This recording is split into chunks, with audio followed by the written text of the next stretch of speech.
Hi, everybody, and welcome to Stephanie's channel. Today it's Stephanie and myself, Sissel, that are here. And what Stephanie does for you that haven't heard her before is she talks to the heaven side and God when he wants to come through. So we are a circle that talk together and work together and try to put all the puzzle pieces together. So we're always excited of who wants to come through. Thanks, Sissel. It's true. We do have our conversations, and I think what we got going here is kind of unique. I've never seen anything like it before, where we have a group of friends both in heaven and earth side Yeah. who share with each other. Yes, it's very exciting, and it expands the point of views. And like I was watching the last Sunday and thinking of all that Steve revealed from his story. And the more of the stories that comes out, the more I expand my point of view in what is going on now in the world. It's like coming into a deeper understanding of the way things are functioning now. Right. Yes. It's like having all those puzzle pieces that you can't fit together because you don't have all the pieces. Yeah. You just don't have all the pieces. They've been lost. They've fallen under the table. They're under the radiator. Yes. You're How do looking at how do you put it all together if you don't know the origins of humanity? How do you put it together if you don't trust on the interplay of spirit and physicality, or even how physicality happens? How do you put it together if you don't talk to your neighbor and find out why they did something a certain way? it's like the children when they grow up, they ask the parents why, because they want to know. If the parents say no, you don't have to know, just go, the child will be confused and don't understand what is going on. Right. Well, let's see if anybody else wants to add to that conversation, this conversation from Heaven's Side. Yes. Definitely. I'm here. This is Thomas, and it's my turn to hog the microphone because I am holding on to it very tightly to keep Steve from grabbing it away from me, because Steve has a lot to say and he likes to say it. However, I may be a little more laid back than he is, but I also have a lot to say, and I want to say it. First, I want to say that I'm very proud of Stephanie today because she handled herself with diplomacy when she told Steve to fuck off and listen to her for a change and not just go off on his constant thrust on agitation, because he just gets so damn agitated all the time. And I want to tie him down and put a clown hat on him and say, here's the fool today. Because Steve can believe whatever you tell him for about 2 seconds. And in those 2 seconds, he can lose his cool. And then he will come back to reality. But he's still not open to listening to others. He still thinks he knows it all. And we have to continually tell him, Steve, you're just going off on a wild goose chase. So just sit down, shut up, and listen. And that's my contribution to the relationship between me and Steph and Steve, is that she can turn to me and she can tell me, Steve is being an asshole. Thomas, would you please go talk to him? and I'll go talk to him and he'll settle down, and then he'll be an asshole again, and she'll say, Thomas. And I'll say, oh, for God's sake, Steve, grow up. Well, if I grow up, then I have to face some kind of hard facts. And I don't want to face the hard facts because the sad sacks who are in control of the hard facts keep shoving them down my throat. Keep shoving them down my throat. And they did that in all my lifetimes. They would shove their hard facts down my throat. And they would say, here, choke on that today. And I would say, but that's not the way it is, buddy. That's not the way it is. That's not the way it is. And they would say, we don't give a shit if it's the way it is or not. It's dogma, and we're giving it to you. And that means you have to eat it and don't throw it back up or we'll punish you, because we want you to sit down and shut up and just eat your dogma and don't look for anything else. And I said, but I don't like dogma. And he said, well, that's all we have to eat here. So you're going to have to eat it. And if you would repeat it back to us, we'll know that you have got a clue. So now I'm going to tell you that I'm not going to sit here on my hands and not say anything, because if Thomas gets the microphone back, then I'll have to hack into the program and cut out his part so he can't be heard, you see, because that's the way he and I play. We just like to play that way. And yet we're the best of friends. We're the best of friends. And we love each other very much because we've been together since the early days of the haze of our memories. And our memories stretch back to Nibiru, you see. We are both the products of a planet in the solar system that no longer exists. It's now just a bunch of debris floating around the sun, you see. But it was once a thriving conglomeration of planets. That is to say, there were 5 or 6 rocks in that day that were hung together by their gravitational affinity. And they each supported life, you see, because the life forces came to be in a synergy on those planets, you see. I'll call them planets, although to you, it might be more akin to a moon. And we grew up there in a physical form that was not so different from the one that you have.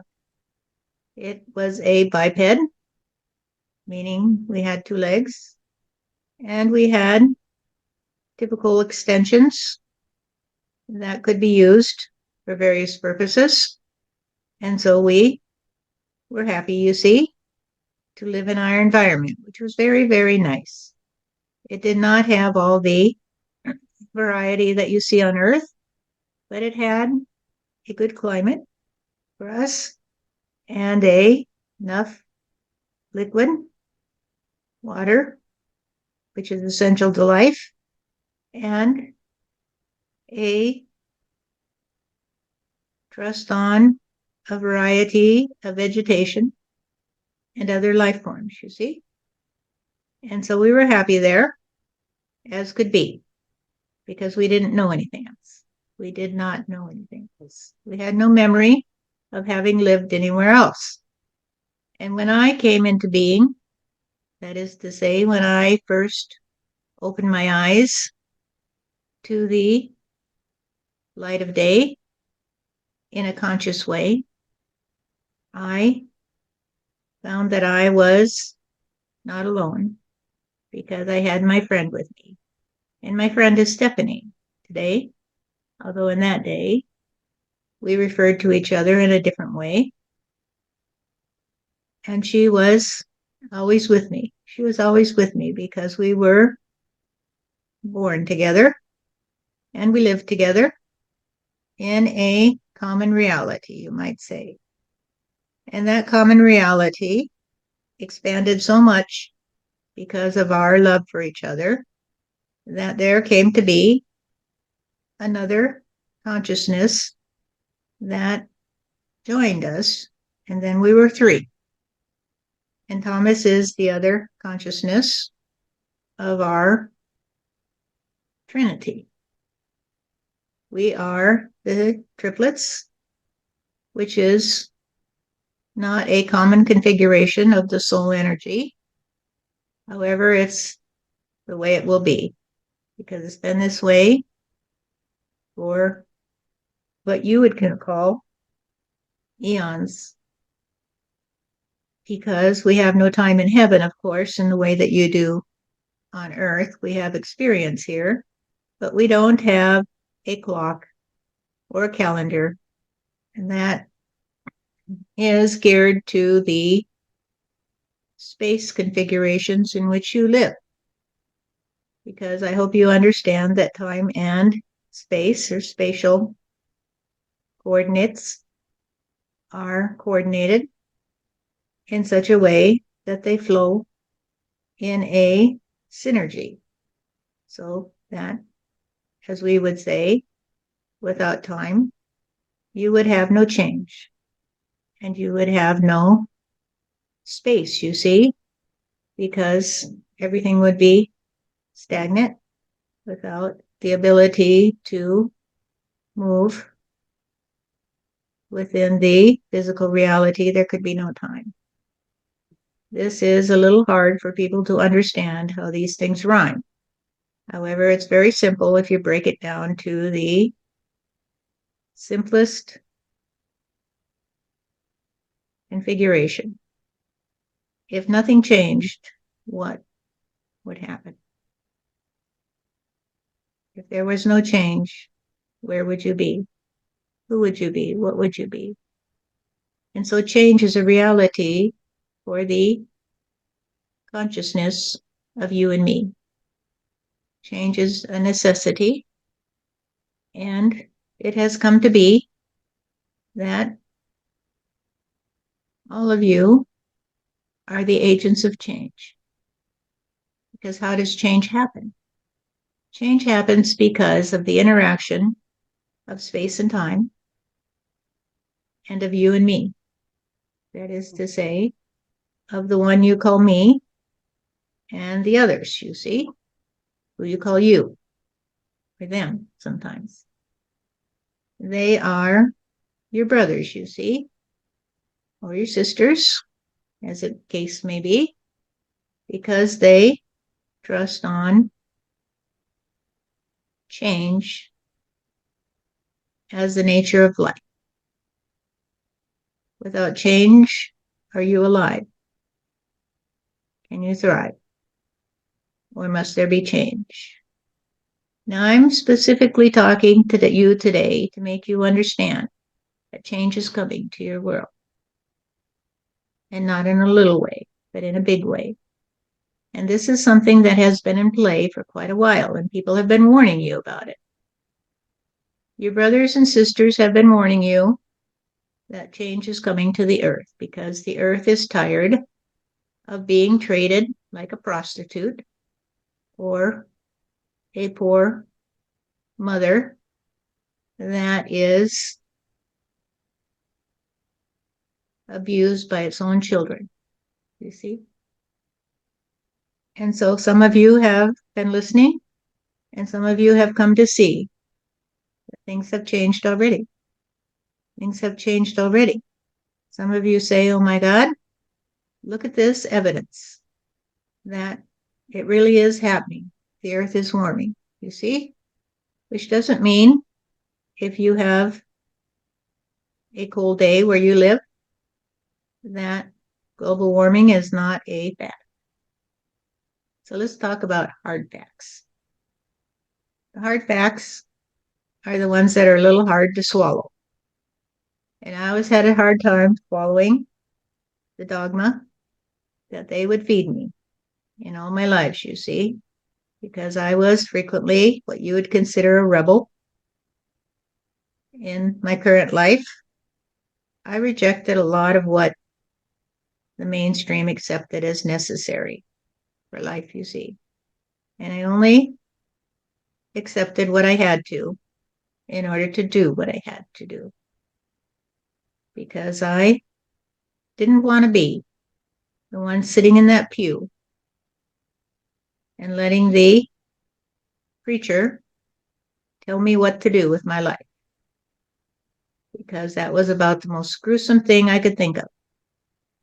When they start preaching at you and telling you that God would punish you if you didn't do what the preacher told you to. Because it wasn't God telling you what to do, it was the preacher, you see.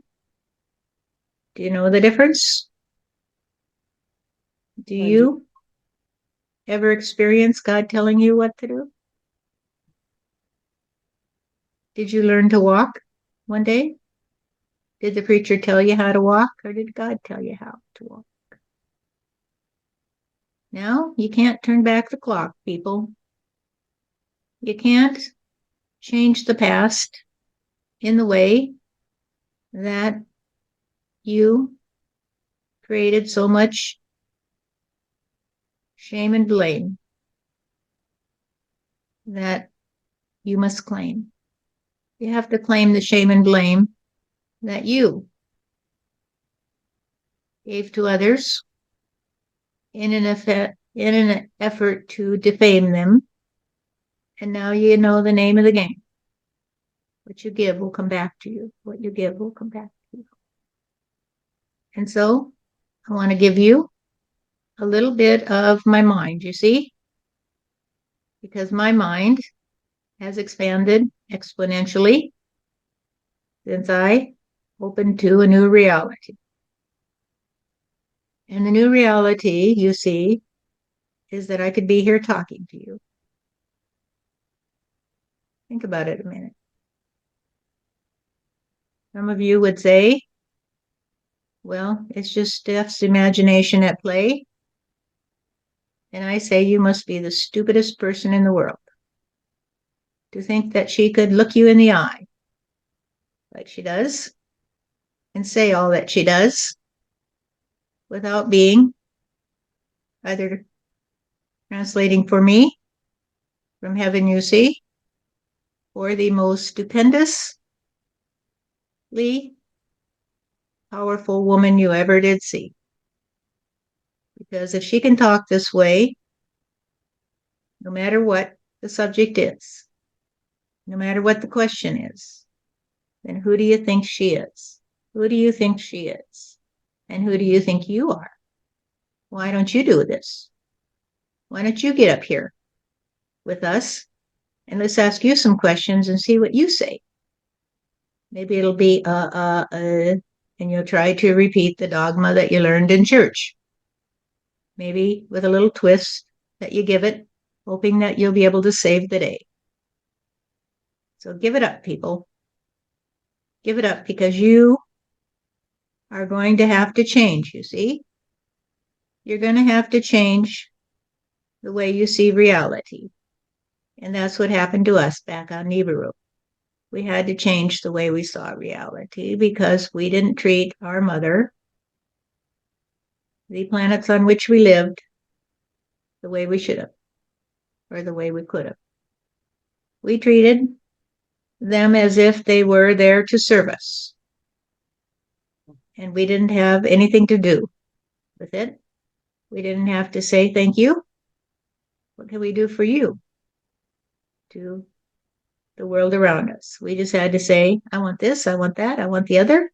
They were kind of spoiled, you see, because we had the ability to transform our planets into what we thought was the Mecca of that day and age, when whatever we did to improve our lot was not going to bother nature a lot. And so you see, we depleted the ability of our planets to sustain life, you see. And they died.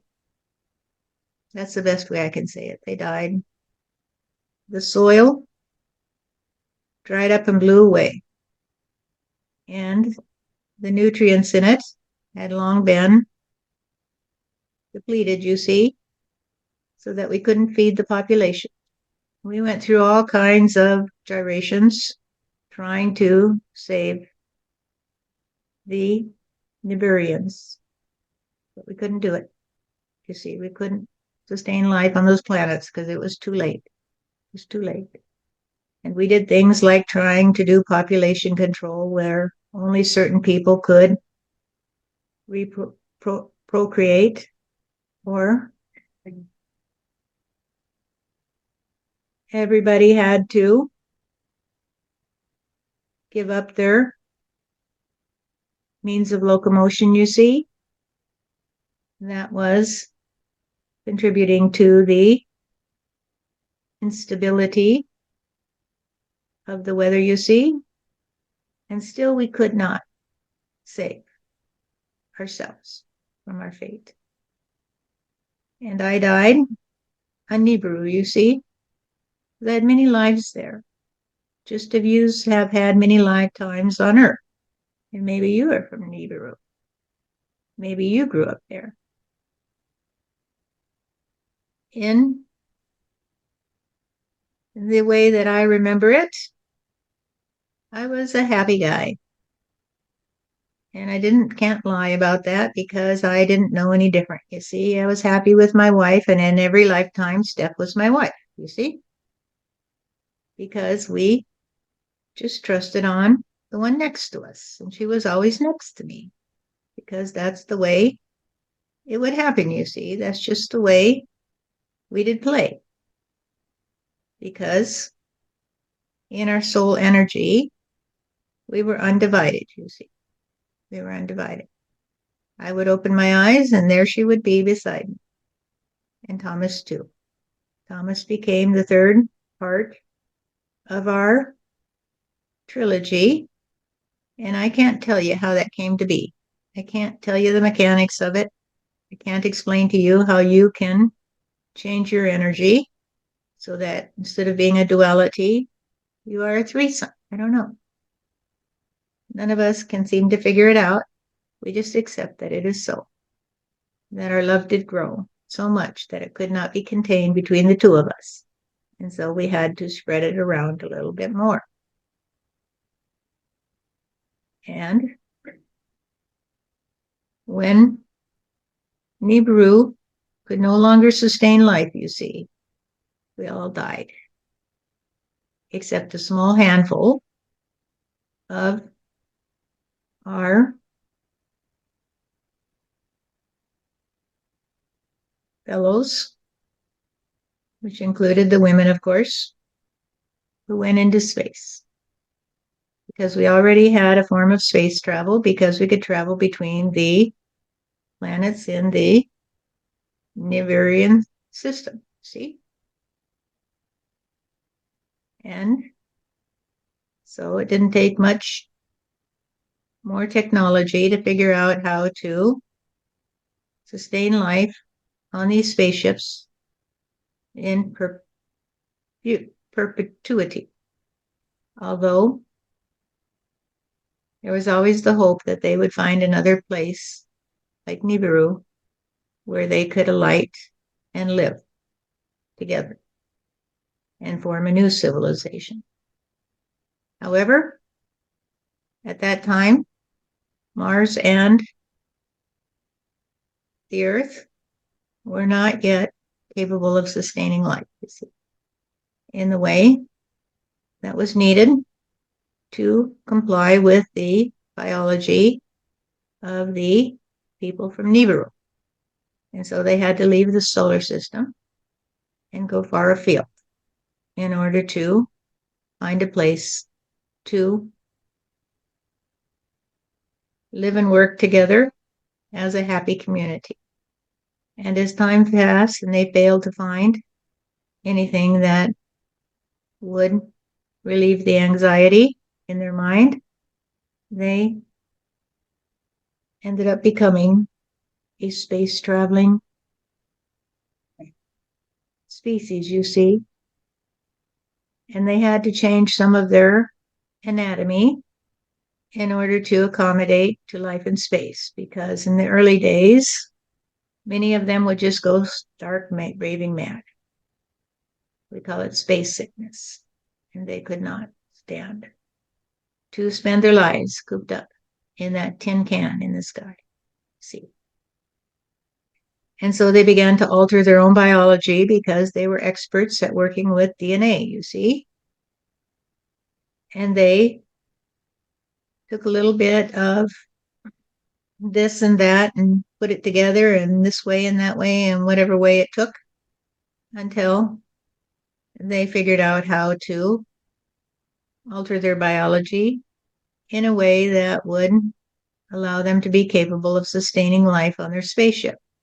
And eventually, they began to clone themselves, you see, in order to maintain their trust on a good source of physical reality that would be capable of continuing to live in the tin can in the sky.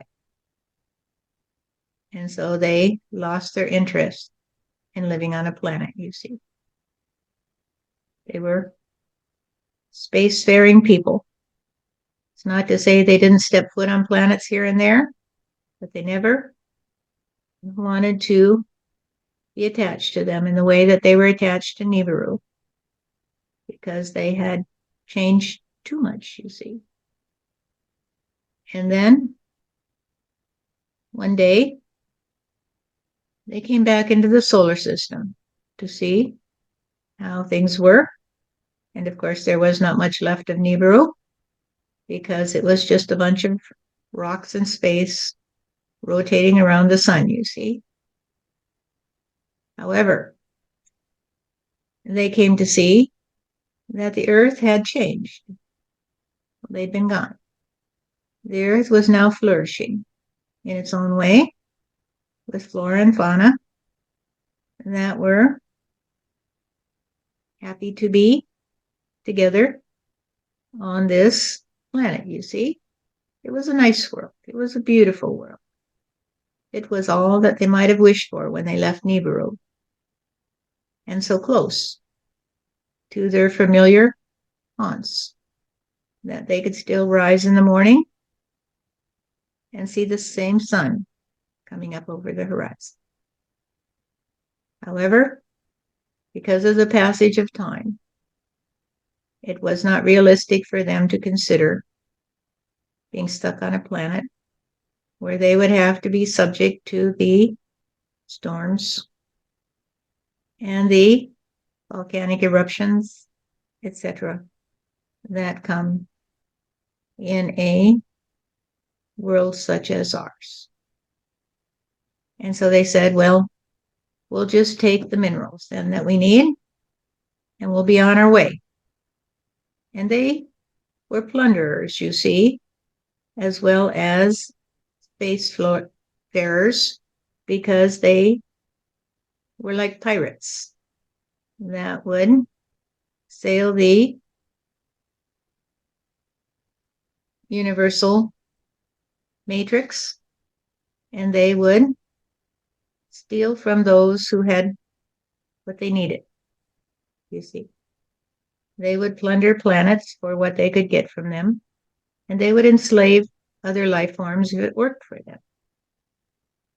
But when they were on Earth, they saw that there was not a life form that would do the work that they needed to be done in order to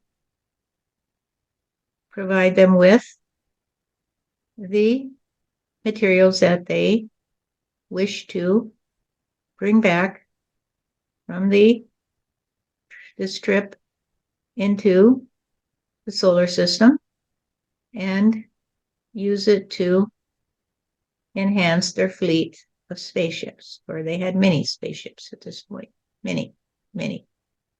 They believed that they were the most powerful people. Call them people because they looked a lot like you see? Because you see that you are their children.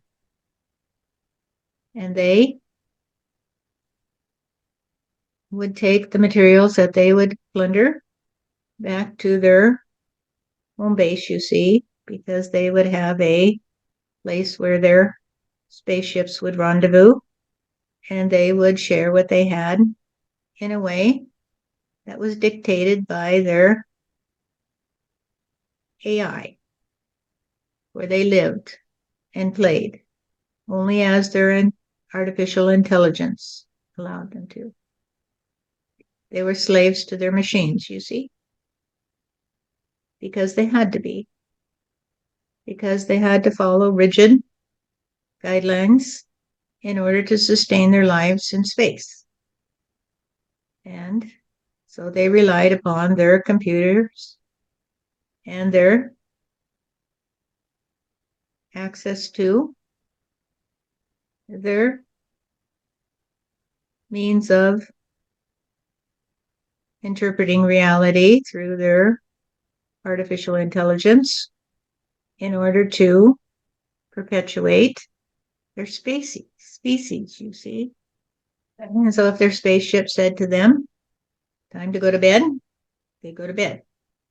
Said time to get up, they would get up. You might say it's not so different than the way some people here play when they are slaves to the clock. And it goes tick tock, tick tock, tick tock. At this time, you'll get up. At this time, you'll go to bed. You'll go to work at this time. This time, you get lunch break. This time, you will eat, etc. And so they lived by the clock as their spaceship dictated it to them. And it would tell them if there was something they needed to do so that they might push a switch or something in order to avoid a handicap or a destructive element that was in front of them, you see, as they were traveling through space and time. Because they traveled not just through space, but through time, you see. Because as I said to you, space and time are a synergy. And this is too difficult to explain to you unless you're some kind of a physicist who is familiar with the space-time continuum. And so, for you, you only need to know that they could come and go at will, you see. And so they began to mine the minerals of the earth in the only way that they could figure out how to do it. And that was to create a race of slaves that would work for them, you see.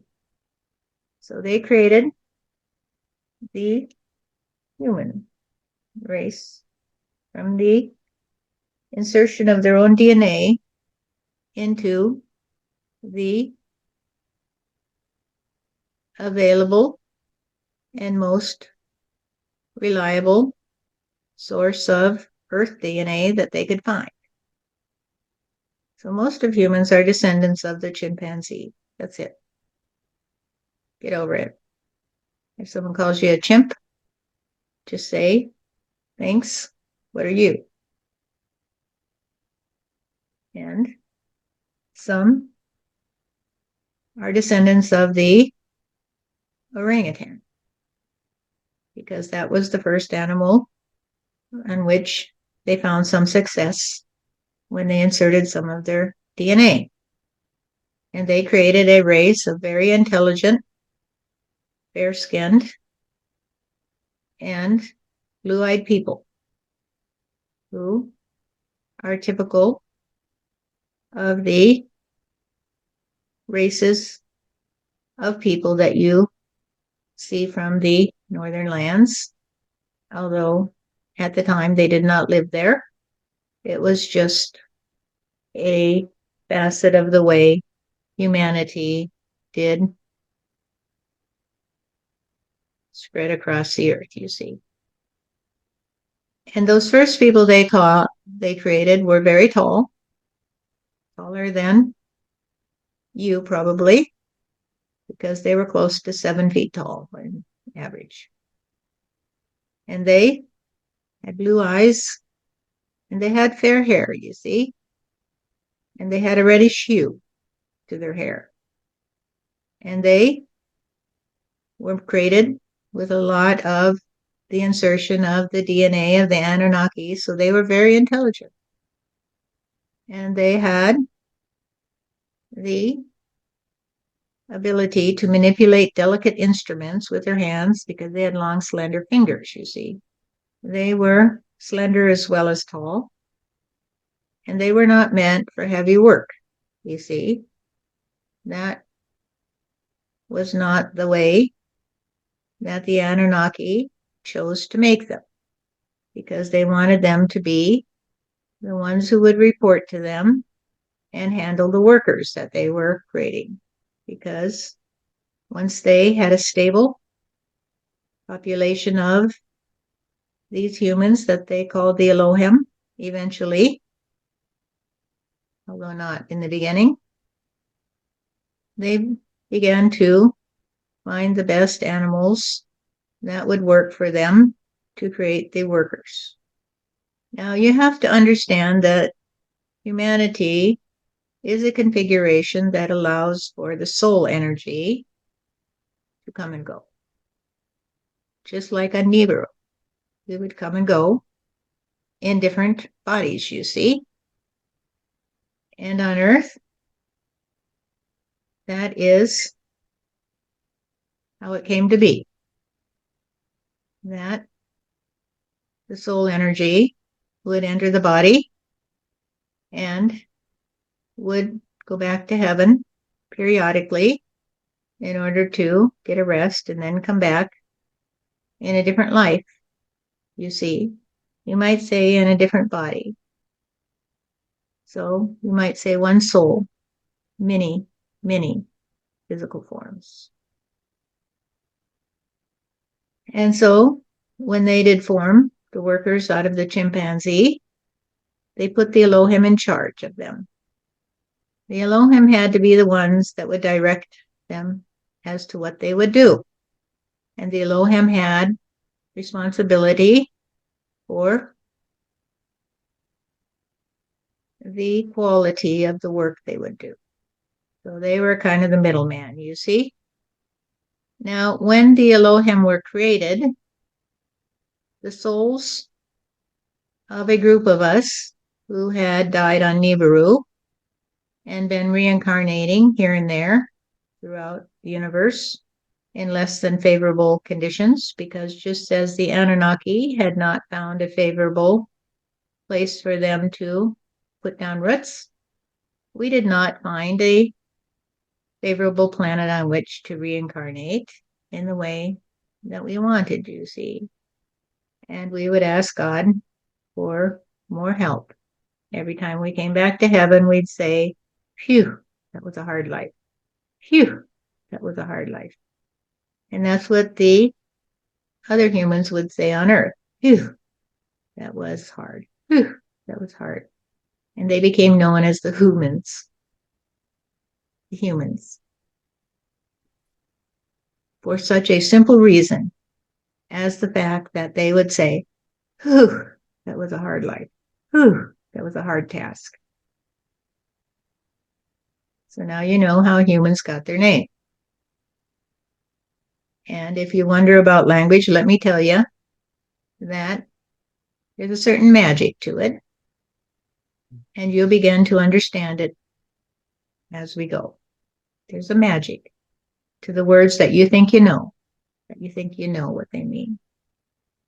Elohim is a word that means elevated man, because we were seen as elevated. Because you see, I was one of the ones who came back as the soul energy. That means I had a long history of travels through my incarnations on many planets as well as Nibiru. And so I took the opportunity to reincarnate on Earth when God said, well, here's an opportunity for you. Do you want to be a slave to the Anunnaki? And we said, well, we'll take our chances because we've been in some pretty gruesome situations, and we'll take our chances because those bodies look pretty damn good to us, especially because the Anunnaki DNA, you see, was very familiar to us because they were our brothers, you see, long, long ago. We had lived in physical bodies that were the same as theirs, a Nibiru. So we knew that DNA very well. And the Earth was such a beautiful planet that it enticed us. It enticed us so much that when we were born there, we called it home. And that's what Earth means, home. Remember that, people. Earth means home. When you trash your world, you're trashing your home. And so the Elohim became the reincarnation of the group of us that had hung together since we left Nibiru. And that included me and Thomas and Stephanie and Sissel too. And we have all been through the meat grinder, you might say, because we had to have our meat ground up and redistributed, you see, because eventually the Elohim DNA had to be spread among all the humans. And I won't get into that story. It's told in our books, Gale Force Wind, and through other books. And right now, Stephanie is receiving the stories through the same method that we use to talk to you here, that she's putting into another book that is more specific to the individual perspectives of a group of people, both Elohim and others who you know as the Neanderthals, the workers, that have memories of having lived at that time. And those memories are contained in that book. Now remember, it was the birth of humanity. And so the perspectives that mankind had were just developing, you see. And they were only beginning to understand their capacity to take their experience in lifetime after lifetime and try to put it together in a coherent way, you see. And so in the beginning, sometimes it was very difficult. And she would say to us, well, you have to describe this. You have to describe the place you live. What was it like? And all we could say is, at least all the other humans could say, because that was when they took light, you might say. That's when they began to develop their memories, although our memories stretch back to Nibiru. They would say, I don't know, because I never thought about it. I never thought about where I laid my head. I never thought about where I was fed, because it was all I knew. It was all I knew. I didn't know how to distinguish it from anything else, you see. You have to understand that language has grown up as a way of distinguishing this experience from that experience, you see. And so when you say the word tree, you know what it is. However, there are many, many, many, many different kinds and shapes of trees, and every tree is unique, you see, just like every human is unique. And yet, when you say the word tree, people can relate in some way to your experience. If you say, I climbed a tree, they can remember that they once climbed this thing that you're describing. and they call it a treaty by common agreement, you might say. And so it is through common agreement and being able to distinguish our experiences that language develops, you see? And so it's a little hard for those who have the memories of having experienced those lives to be able to describe some of the physical conditions. But they do their best. They do their best. And Steph says, okay, I'm beginning to get it. I'm beginning to get it because she likes to be able to share the physical images so others on earth can understand. However, the Elohim had more experience, you see, and their language was very, very developed at that time. They spoke the language that the Anunnaki taught to them. And they added a few words of their own, you see. As they lived on earth, they would have to say, well, we have to have a word for this. We have to have a word for this planet. What should we call it? Let's call it Earth. Let's call it home. And so they began to develop their own language, you see, in addition to the words that the Anunnaki taught them in order to be able to fulfill their respective jobs, which were very, very, very complex, you see, because we were very intelligent from our history on Nibiru and later on Mars and other planets, you see, because we did live on Mars for a while in conditions that were not as favorable as on Earth, but still we managed to survive until that planet also did die. Now, let me tell you that I grew through my lives on Earth in the way that humans do. I had to accept bodies that were less than favorable to me because as the DNA was being spread, there were many anomalies. Sometimes you would have more of this DNA, and sometimes you would have less than that or more than that. But still, I always tried to be in a body that would favor me in the way that I wanted to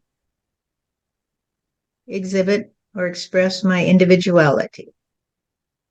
And in this way, all of us did play, all of us. Those who were born on Nibiru and those who were born on Earth. We have described before, and we describe again in the new book, how the soul energy of the other humans, the Neanderthals as you know them, although we just call them the other humans, developed. Because in the beginning, they had a very, very difficult time trying to rhyme with the Anunnaki. And the Anunnaki threatened to destroy them all because they couldn't do the work they wanted them to do because they had a group soul. And therefore, they wanted to function as a group and not as individuals, you see. And so I won't get into that story because it's told elsewhere. The reason I'm going into all of this story is because of what you said, Sissel. What you just said. You said having the background, understanding the history, helps us to understand what's going on today. And what's going on today, people, is that you're still under the thumb of the Anunnaki because you never left behind the vibrations that you got in your infancy as people, you see, because the Anunnaki trained you in a certain way. And many people still think in the way the Anunnaki trained them. And their dogma is full of it, full of that shit, of how the Anunnaki lied to them and manipulated them in order to get them down in those damn mines to do their work for them. And they still treat the earth as if it was theirs to mine for the gold. Whether they go down in the mine or whether they look for the gold in the world above. They think the gold is where it's at. And I'm going to tell you that you can put all the gold you want under your hat. And it's not where it's at. It's not where it's at. It'll just be a burden to you.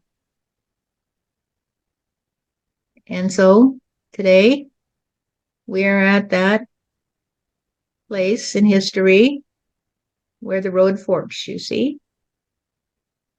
We may destroy the earth as we destroyed Nibiru and Mars.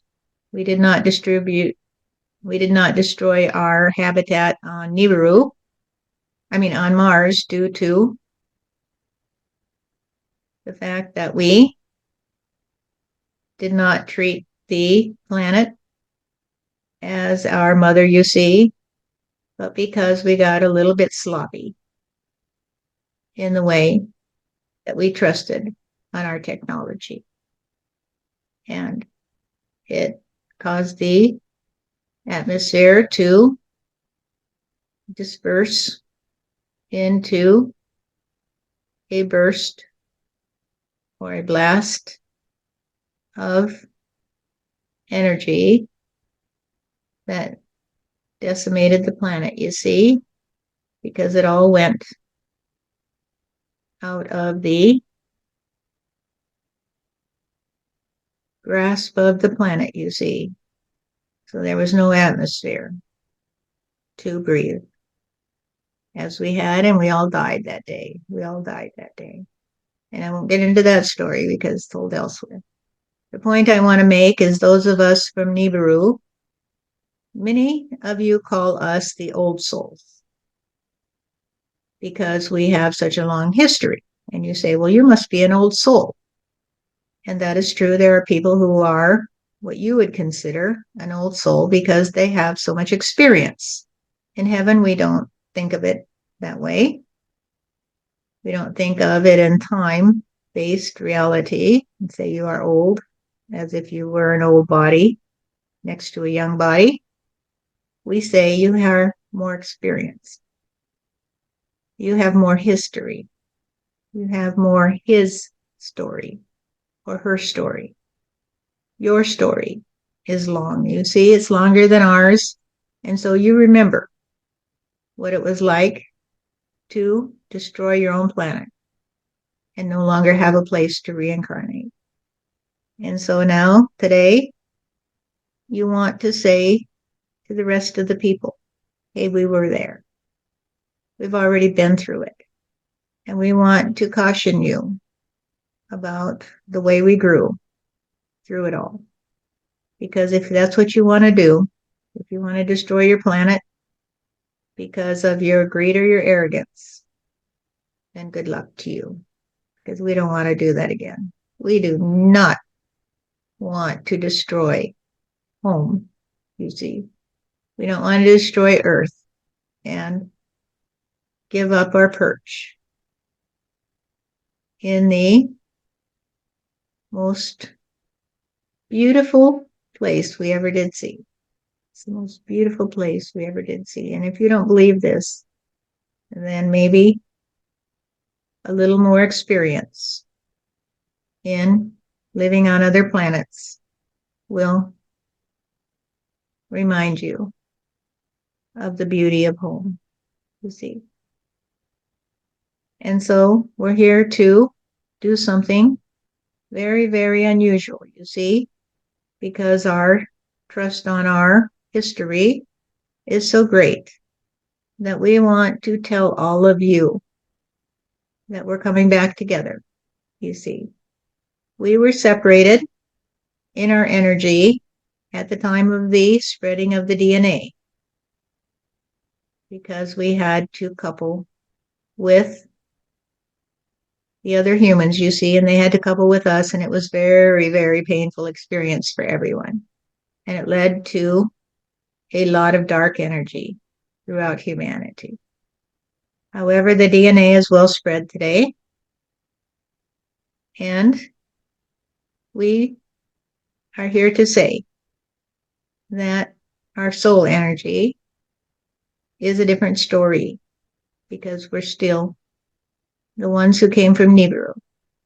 We're still the ones who lived the lives of the Elohim. We're still the ones who lived the harsh life on Mars and other planets. We are still human, you see. We are still human in our reality.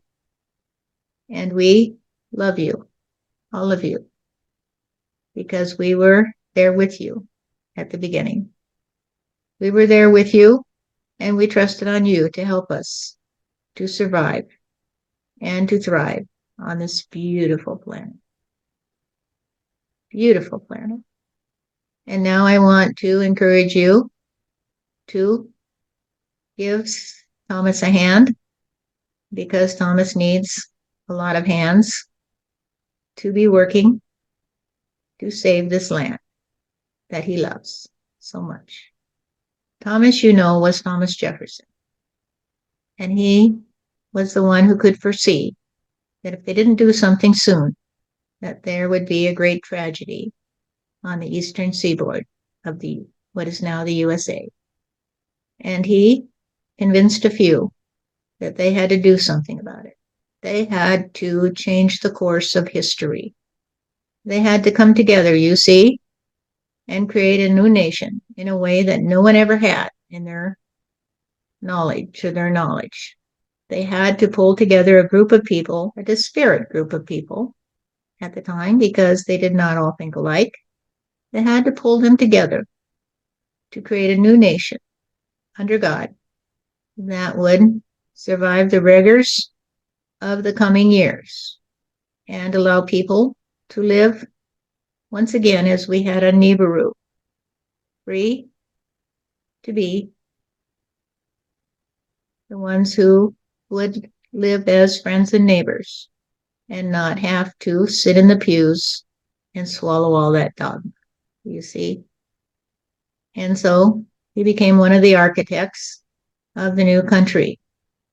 And he still loves this country. He still loves this country. It's his baby, you see. And so he's here to speak to you. So give him your hand and let it be a helping hand and not a hand that slaps him in the face and says, you have no place in this world anymore. You have no place.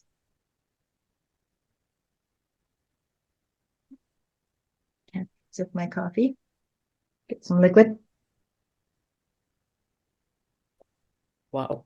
That Any was thoughts while I'm sipping my coffee here, Sissel? that was very, very important information. I do get picture more and more complete the more that are revealed. All makes sense. So thank you. The big thing for me, I wasn't very open, you know, in my lifetime to discussion of. It was interesting sometimes if you'd see something like big footprints in stone or something, you know, that had been looked like giant footsteps that were in the you know preserved because they ended up being calcified into some kind of stone. And so occasionally in the lines at Nasta and stuff like that, that fascinated me. Nasta? I don't know if I said that right. Anyway, but I didn't really care to hear too much about the ideas about the origins of man and the, you know, the God creators and stuff like that, or even the Elohim or any of that. For one thing, it smacked too much of the Bible for me to trust upon. But also, it was like, how can you prove it? Who would ever know? And so I just don't want to know about it. I'm not going to go out and zone those rabbit holes, you know? And so when they first started talking to me about it, it was actually, I think, Robert, son, and Steve who began to talk to me about it. Well, early on, I was told that Steve and I and Thomas were all by Susie who was the first medium I worked with, that we all worked in the lab together, which we did. So as the story developed, that made sense to me. And so I was looking for pieces that made sense, right? So it was unusual to me and a little bit uncomfortable to me when they started talking about it. It really was. It was kind of uncomfortable to me. I was like, I'm too mainstream for this. I'm not going there. I'm into, soul energy and reincarnation, all that, but I don't know if I can go with this story of the Anunnaki and stuff. But little by little, as the pieces started being fed to me, as much as I could handle, I began to see that they fit together. Yeah. It made sense. And I started seeing articles about things, and I would say, that makes sense. Like there's I can't remember what his name is who talks about this stuff, but they have out of place artifacts where they can't figure out archaeologically where they fit in. Like supposedly there was this hammer that looked like something primitive, I guess. And they did tell me they gave the workers primitive. They didn't really need much but sledgehammers, But they had like a pickaxe or something. I don't remember, a hammer. And it was in a rock strata that was too old to have been in the same time frame as modern humanity, right? Or even the origins of humanity. And I said, okay, that makes sense if they're down mining in this old rock stratus, right? So that would explain it.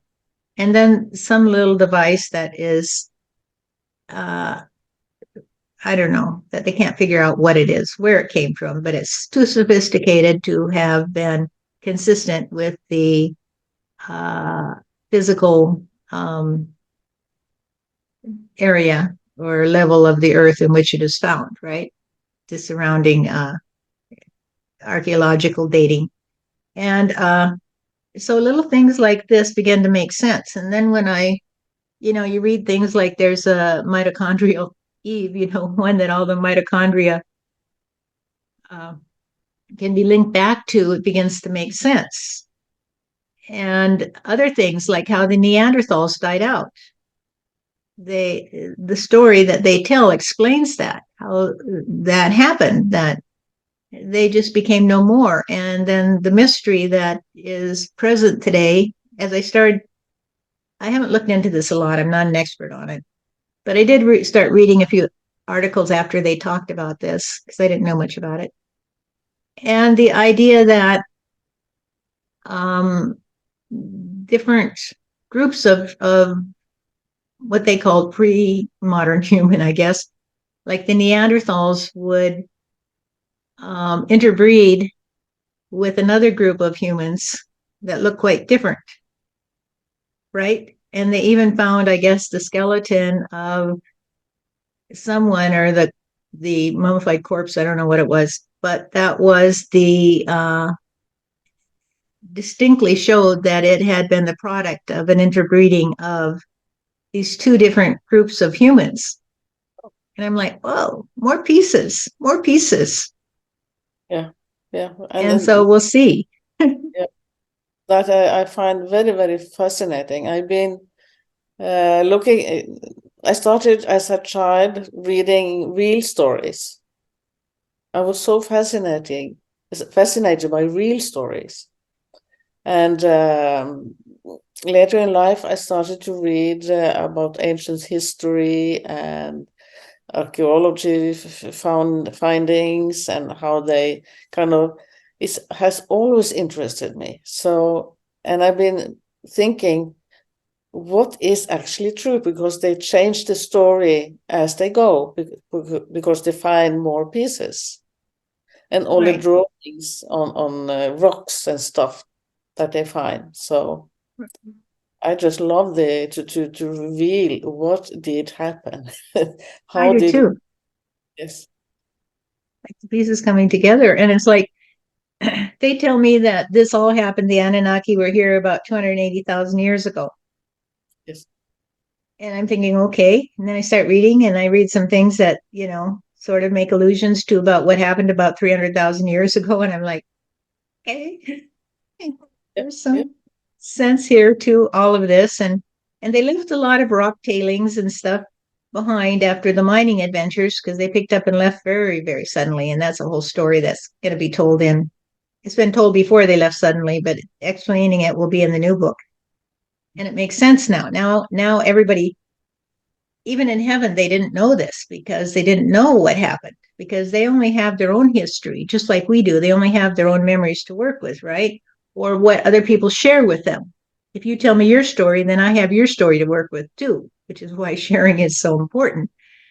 But someone didn't want to reveal a story because he felt so ashamed of it. It was actually Steve. And as soon as he told this story, all of a sudden I hear Tobias going, holy crap, that explains it. That explains why the Anunnaki left. We didn't know why they left. We had these theories, but we didn't know why they picked up and left so suddenly without destroying us because we thought they were going to destroy all of us when they left. Because why would they leave us behind? And and so they couldn't figure it out. And it was like, so there's a whole story there. So it's like an endless. Mm. It's like when you have when you first of all you just look at the world around you, and then you get a telescope and you see that there's a lot going out there you didn't know was going on out there, right? Like the moon is like, it's not made of green cheese. And then you land on the moon and they're picking up rocks on the moon, and you're going, okay, there is so much out here to explore. It is. It is. It's infinite. And so when I hear these stories, it's just an endless it's like looking through that microscope and seeing those little microscopic animals and thinking they have a life of their own. Yes. There's a whole world going on every day around us that we can't see. And it's sort of like that for me. It's like every time I hear a story, it's like, oh, that puzzle piece fits there, and that fits there, and that explains that, and that explains that. And Mm. it's like It's you will never come to an end of it. no. It's fascinating. So yeah, I think I never be tired of exploring and finding out how does it look like? Right. How does the picture change the more pieces we are getting? Right. And and so you go through your whole life with these big holes that you can't fit in, because it does nothing that makes sense. It's because it's all being blocked.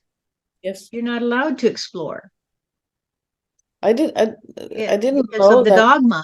You can't think outside the box. But I didn't know they couldn't go into the Akashic records and see the history of everything. That Right. you actually needed allowance to go into some story to have more point of views and come into a conclusion, Right. like going around the tree. Right. And then you begin to understand why and how. I mean, the story of the Anunnaki has helped me understand why the Catholic Church Yes, became such a powerhouse of control over people, and as they were saying, the popes and the high priests are decked out in gold, yes, and you don't dare defy them or they'll throw you in the pit. yeah. They'll Yes, hang you or torture you or excommunicate you if they can't do anything else. yeah. And I heard one saying that before we used to have eternal bodies, we were immortal. And when I heard it, I thought, okay, I know the point of view it comes from. Yeah, really, Understand? exactly. Yes, All right. The creator gods had that immortality because they would clone themselves, and yes, exactly, you exactly. know Yes, so it's fascinating. So let's see what Thomas has to say. Okay, you ready? yes, I am. All right, Thomas, go for it.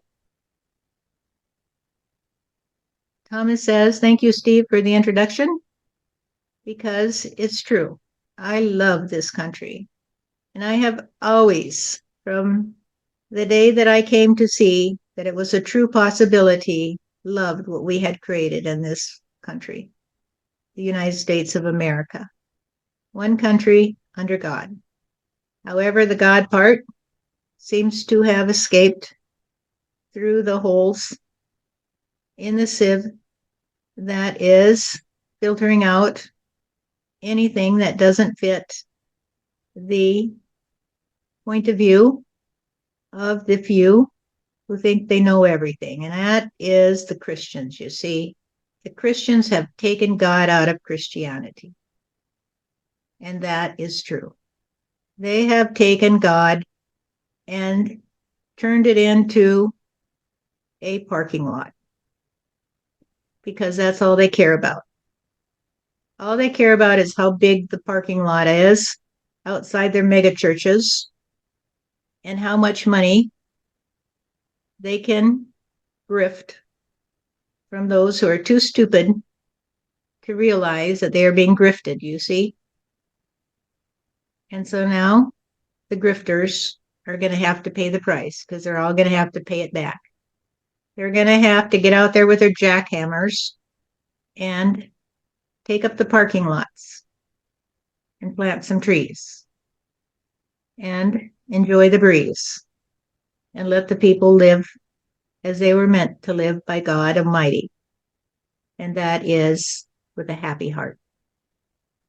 God did not intend that you would live in fear, that you would go to hell if you said fuck. I'll say it, fuck, fuck, fuck, fuck. And if that God wanted me to go to hell, I guess I'd be there by now, and I'm not. I'm in heaven. And I am prepared for the change, you see, because the change is coming now. The change in your reality is coming now because God's already decreed that it's time to pay back what you stole from him. You stole from God his trust on you. Have you ever had anybody steal your trust on them? Have you ever said, hey, I can never trust you again after that? After what you did to me? Where would your world be without trust on each other? Dog eat dog, right? Law of the jungle, as you call it, when actually the jungle is a much kinder place than Congress today. And so you have turned God's world upside down. You have destroyed what God gave to you, which was his trust on you. He trusted you to listen to him in the way he speaks to you. He speaks to you the way he speaks to the tree. It says, from this little seed, honey, we'll see that you will turn into a mighty oak. And I'll give you water, you see, and fertilizer. If you listen to me and you fall over here, and this is where it all will begin for you. This is where it will begin for you because I will see that you are born into the cradle that I created for you. And now all you have to do is grow big and strong and tall and make me smile as I look at you and say, I remember when you were just a little seed, honey. I remember when there wasn't much of you at all.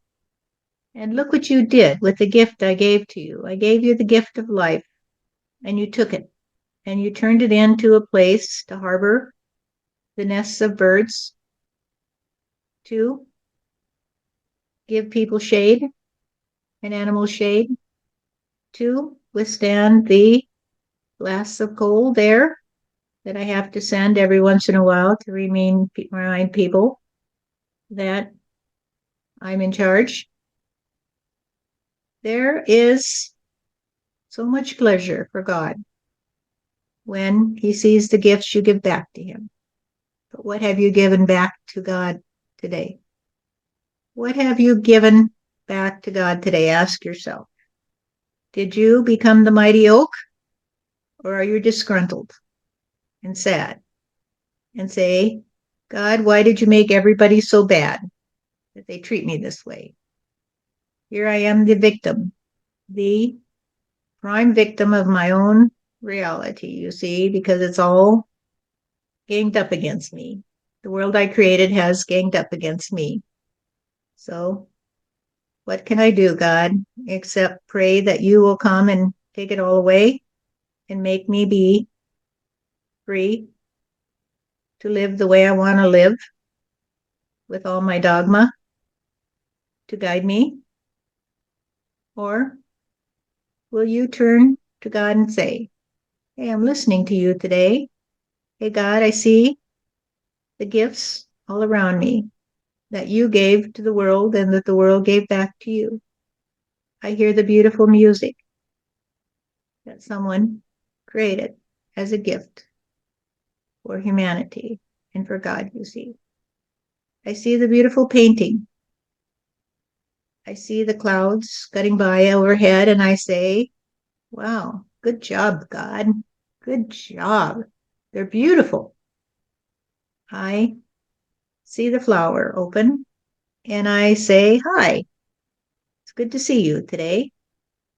You made my day, and I like that pretty scent that you're wearing today. I love you, God.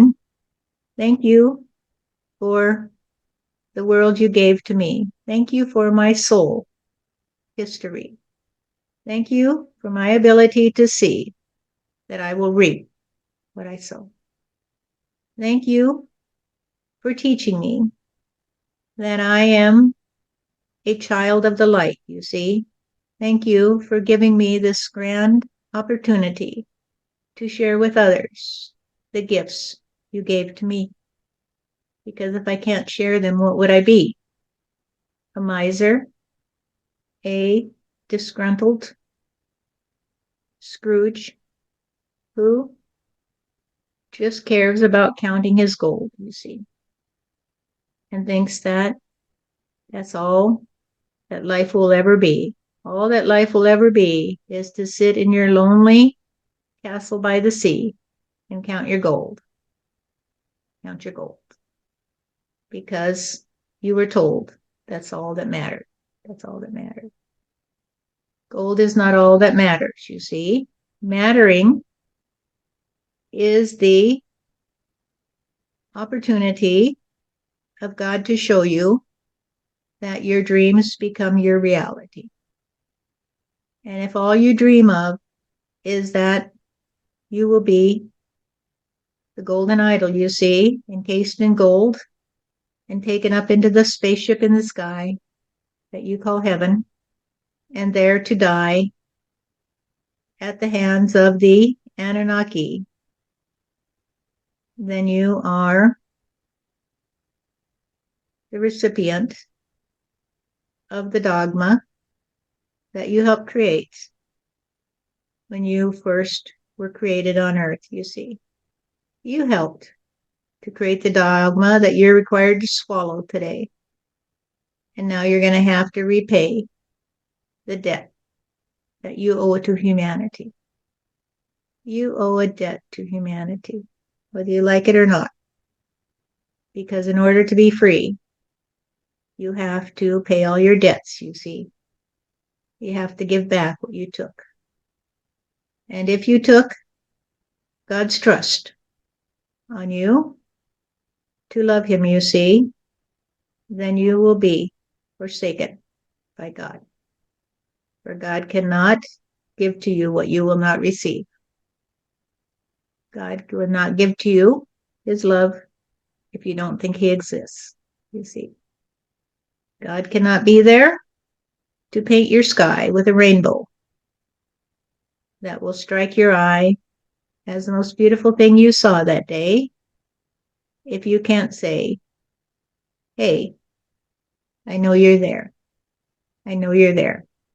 I may not know how this works, but I know that it works.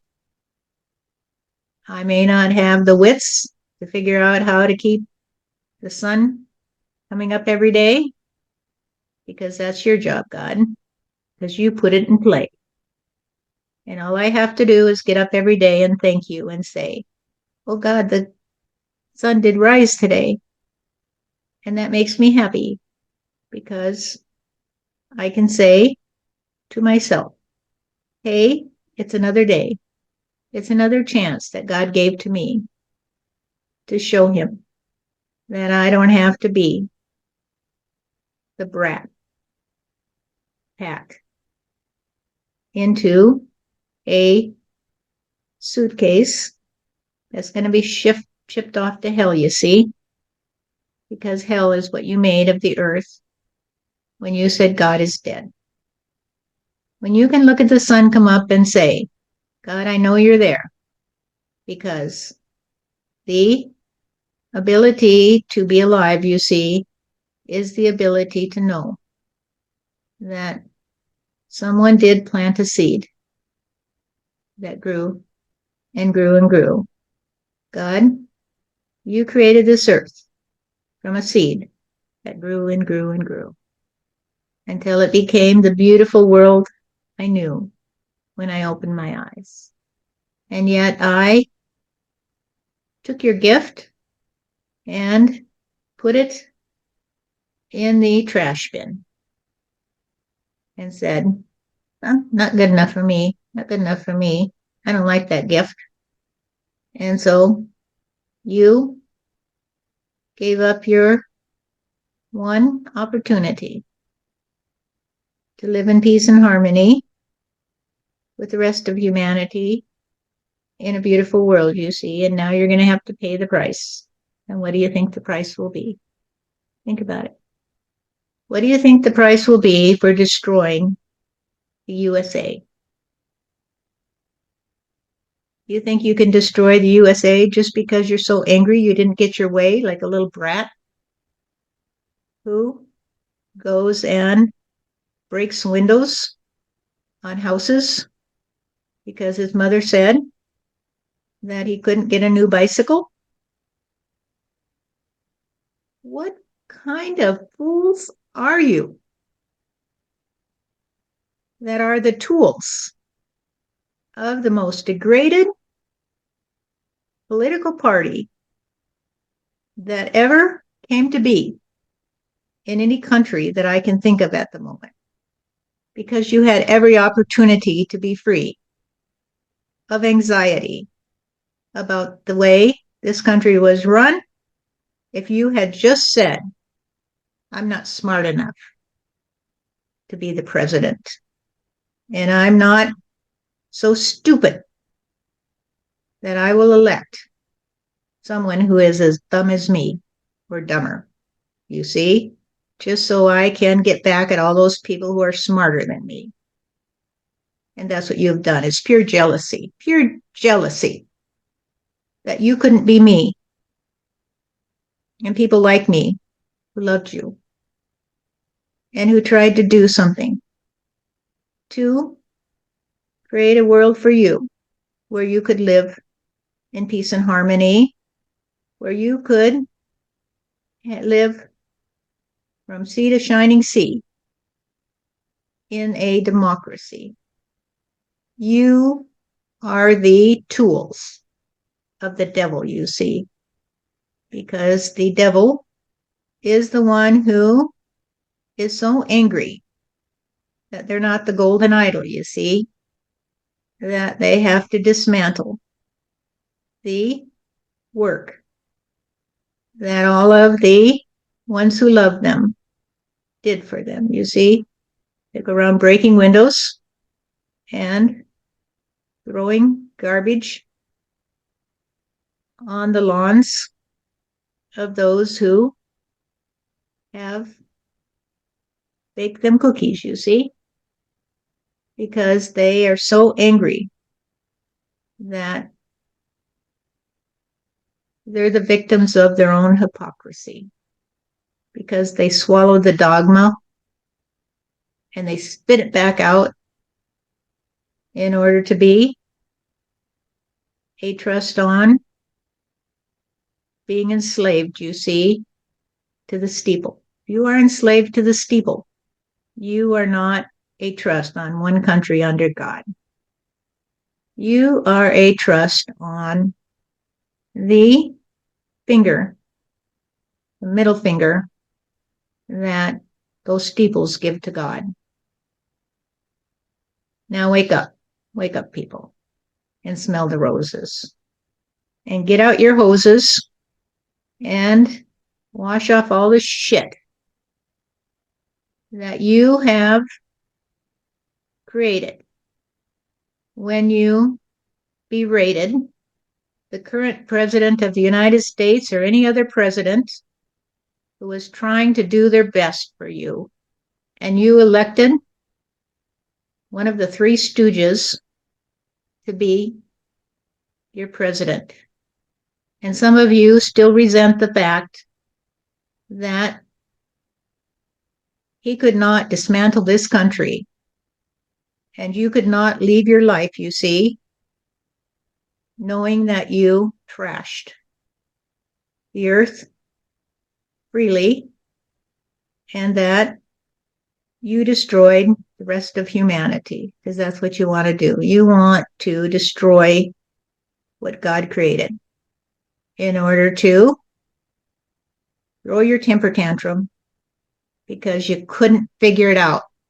You couldn't figure it out like some people did because they kept feeding you that dogma and they kept making you swallow it, and you kept swallowing it until you were sick of it. You were so sick of it, but you couldn't get away from it because they kept feeding it to you and feeding it to you and feeding it to you. And you didn't have enough courage to say, no, thank you today. No, thank you today. I'll go out and forage for my own food, you see. I'll go out and take a look at the sky and say, hey, look at those clouds there. Most beautiful thing in the world. Look at that flag that's flying over there, whipping in the wind.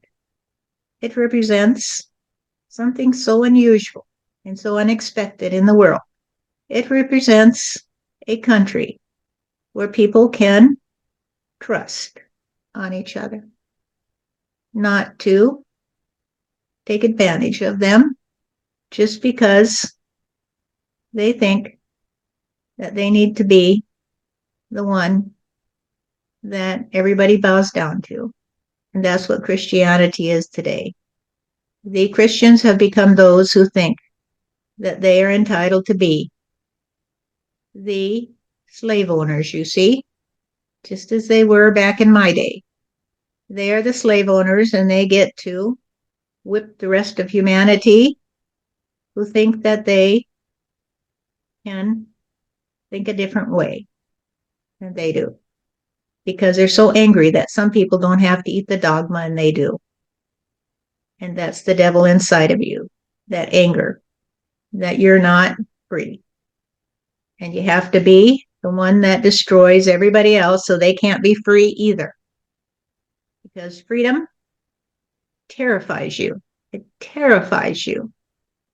Because you see, long, long ago, when the Anunnaki left the earth, the Elohim tried to help the rest of the people.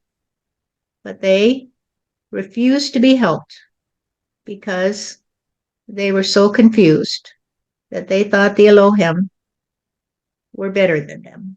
They thought the Elohim were better than them. And the Elohim didn't think that way. They just said, you are our brothers. We want to help you because we're older than you.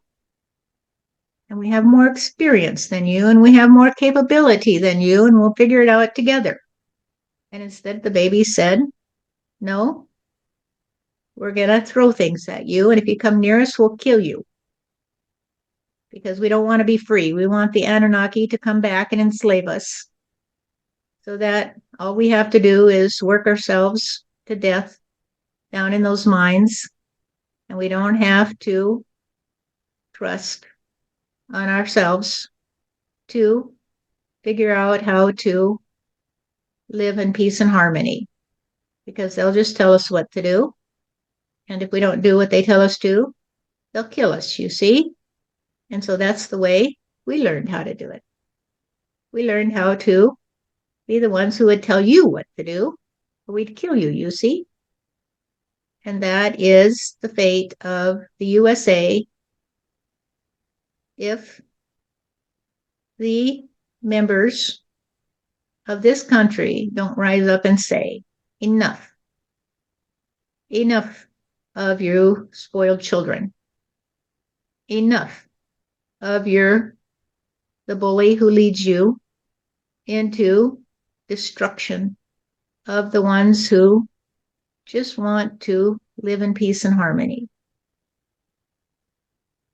And now I want to say that there is a method to this madness. You see, there's a method to this madness because God did say, it's time to play a little hardball here, people. It's time to play a little hardball here. So I'm going to present you with a choice. And the choice you see is going to become so evident to you that if you choose to remain in the same refrain where you hate the ones who tried to help you and who still are trying to help you, then I'll have to wipe you off the face of the earth because I got some tricks up my sleeve. They're called volcanoes and earthquakes and floods and stuff. And I will use them sparingly, but effectively to teach you that you reap what you sow, my dear. You reap what you sow. If what you wish to sow is destruction of your neighbors, you see, then you will reap destruction of your own neighborhood. And you will die along with your neighbors, you see. And so, if your neighbor's with some of these people who are bent on destruction, I suggest you move to a different location because they have drawn so much dark energy into their periphery that they will self-destruct, you see. They will self-destruct. Now, I'm not saying that you need to pack your bags and move your house from your house into a different part of the country. What I'm saying is you need to change the way your point of view so you don't have the same point of view as they do. Because God will protect you if you protect God, you see? And you protect God by protecting a different reality than these people can see. And you say to them, I'm sorry, but I won't listen to you degrade the president who's trying to do his best. You see, if you could do better than him, maybe you should have run for president. Why aren't you up there taking the rotten tomatoes that you throw at him? Instead, you want to put someone in his place who doesn't give a fuck about you, doesn't give a fuck about you. And so God had to do something to create enough of a stir that people would realize the end is near. Because the end is near, because the earth, the physical reality, is about to change course, you see. And a lot of people will go to heaven, where God will welcome them and say, well, you had your day. Now I'm going to have to figure out what to do with you because I can't send you back to earth because you made such a mess of the home I gave to you. So what are you going to do? What are you going to do? You want to go reincarnate on some planet as an amoeba? Maybe we can do that today. So you get a little experience in understanding the difference between what you had and what you got. And so I'm being a little tough here on the Donald. And I want to say that he is not Ronald McDonald. He is not the epitome of the hamburgers that he puts away. He is a man who trusted on God to say, all right, God, I'll redeem my energy on being an asshole, you see. So what do you want me to do? And God said, I'd like you to be an asshole for a while more so people can see how bad it can be for humanity if they trust on the same old mendacity. In other words, mendacity is the trust that you are a body and not a soul. If you trust on your body and not a soul, you don't really give a shit what happens to everybody else because you'll just die, you see, and go to heaven wherever you think you're going to go. But most Christians think they're going to go to heaven because they think they know which ones are going to hell, and they'll just dispatch them there as soon as they can, even if it means to kill them, you see. And so they are the devils, you see, because there is no hell except the one they created for themselves. And they will explore the hell they created for themselves and say, well, this is interesting today. This is interesting today. I can't talk because I don't have any vocal cords. I can't walk because I don't have any legs. So I guess I just got to sit here and contemplate the date of my release when God will say, okay, honey, you've paid back your price. You've paid back the vice that you did when you listened to the advice of the most stupid and benighted people on earth, the ones with the steeple, who told you that you had to do what they told you to and elect the most stupid president in the USA today in order to redeem your energy on being free of any intelligence, you see. So get smart and wake up and smell the roses. And let's give a hand to Donald Trump because he had to do something that almost blew his ability to trust on reality. He had to do what God told him to do, which was to come back and show the country the worst president that ever was. And that is a pretty awful and hateful way to play. And it means when he goes back to heaven, he'll have to say, thank God that life is over. Thank God that life is over. God, did I do a good enough job of being an asshole president? Because I never wanted to be the worst president in the USA, you see.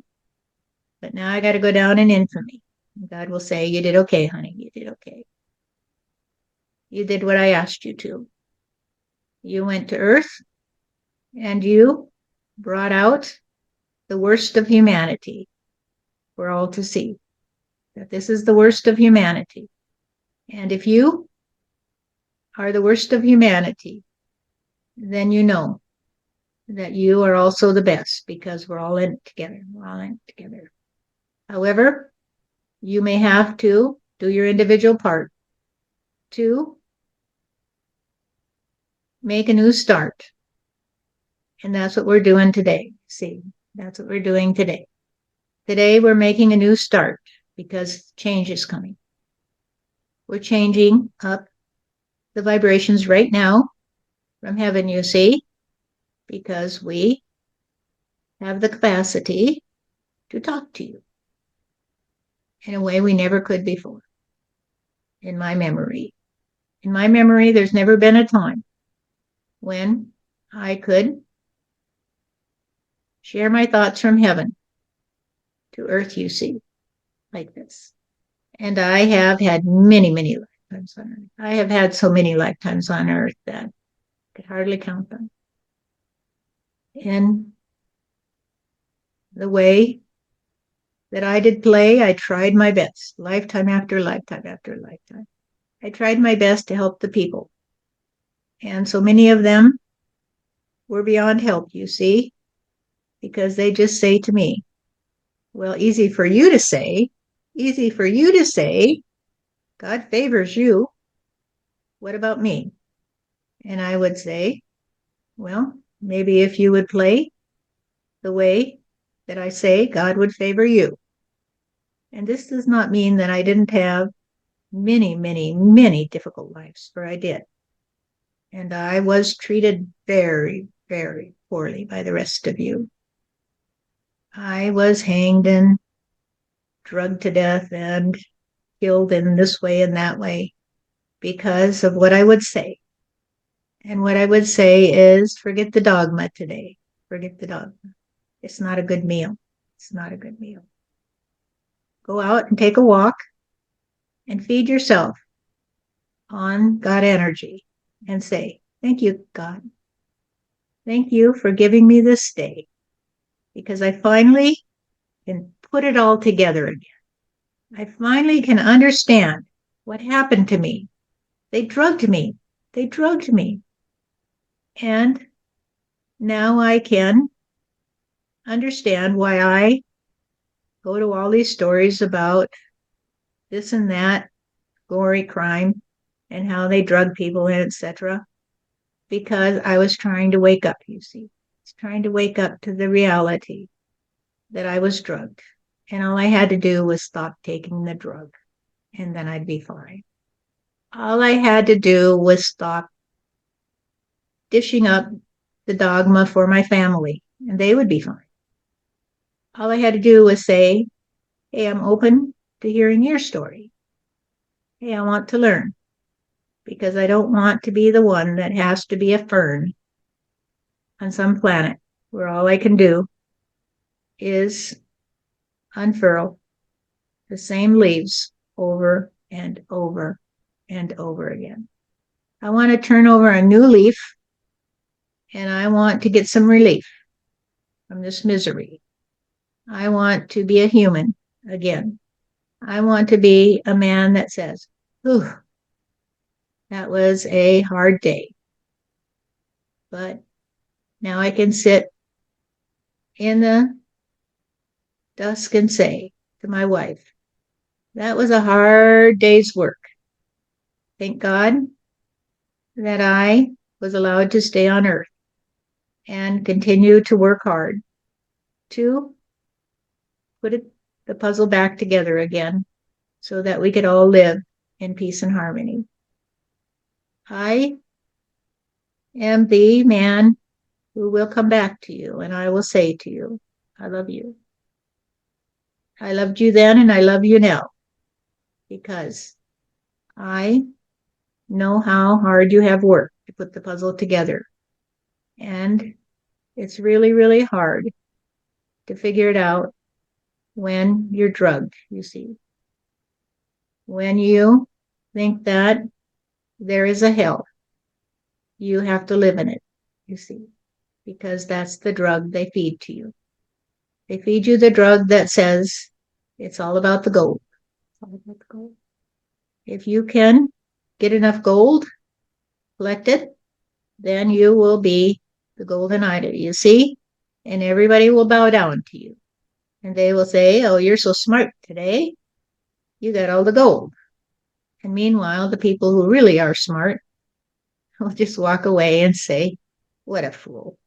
What a fool to think that the gold is where it's at. The true gold is in the heart, you see. It is the golden heart of humanity. So find the true gold and give up the fake gold because it just looks shiny, but it's really just there to fool you into doing the work that the Anunnaki wanted you to. They wanted you to be their slaves, you see.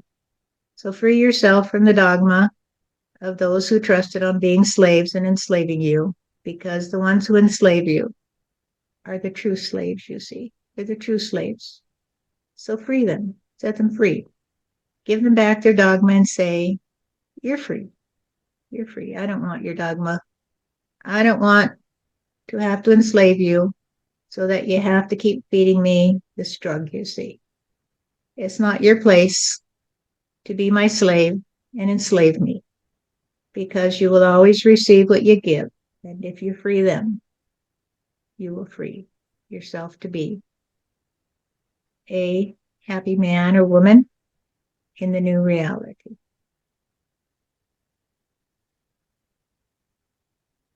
All right. Thank you, Thomas. Thank you, Thomas. What? Thank you, Steve. This is it's very, very interesting.